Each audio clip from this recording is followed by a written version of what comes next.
Hello, you all are welcome in today's online classes for class ninth subject economics.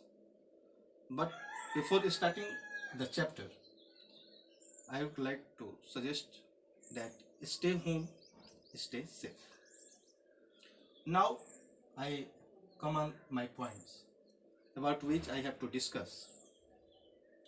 So first of all, we have to see the overviews of the chapter. What is the purpose? The main purpose is to introduce basic concepts relating to the production.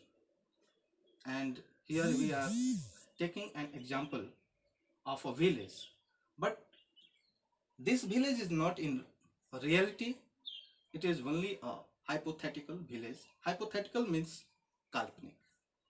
हम एक काल्पनिक गांव के रूप में पालमपुर को ले रहे हैं और यहाँ कैसे प्रोडक्शन होता है, यह गांव कैसा है, विकसित है, अविकसित है, इसके बारे में ही हम चर्चा करेंगे.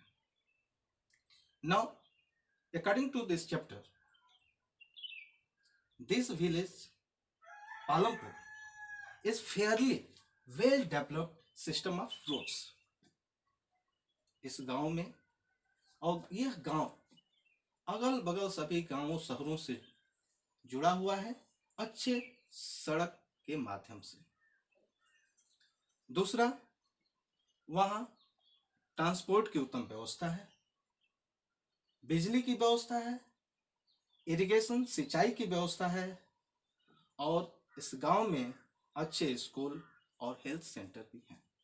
तो जिस गांव में ये सारी सुविधाएं उपलब्ध होती हैं, इसका मतलब वह गांव बहुत ही विकसित होता है. That means well developed village.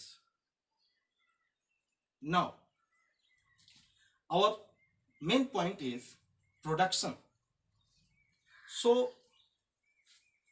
go ahead. First, what is the aim of production? उत्पादन का लक्ष्य क्या होता है? The aim of production is to produce goods and services that we want. Production means उत्पादन. उत्पादन का मतलब क्या होता है? जिन सेवाओं की हमें आवश्यकता है, उन चीजों को प्रोड्यूस करना, उन चीजों का उत्पादन करना ही उत्पादन का लक्ष्य कहलाता है. But it is not easy. It means so easy to gain the production's aims or to produce goods and services. For this,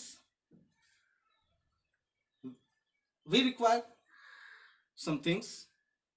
It means there are some requirements for the production.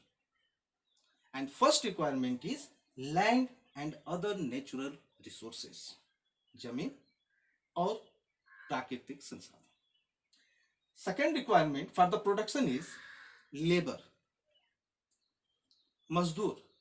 और मजदूरों में कई तरह के मजदूर होने चाहिए, शिक्षित भी हो, अशिक्षित भी हो तब भी चलेगा, क्योंकि प्रोडक्शन के लिए अलग अलग टास्क, अलग अलग कार्यों की आवश्यकता पड़ती है. उसके लिए ऑफिस वर्क भी होता है. तो ऑफिस वर्क के लिए पढ़ा लिखा ही आदमी चाहिए, क्योंकि जो अनपढ़ है वो नहीं कर सकता.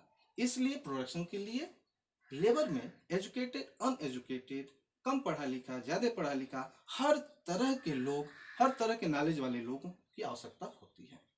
And third requirement is for the production physical capital. Physical capital means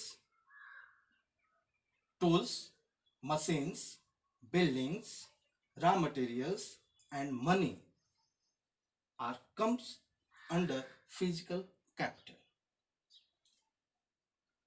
Now the next point is what is called fixed capital. Tools, machines and buildings which we can use them for many years are called fixed capital. ऐसे tools, machine, buildings जिनका हम अनेक वर्षों तक उनका use कर सके, उसको फिक्स्ड कैपिटल कहा जाता है.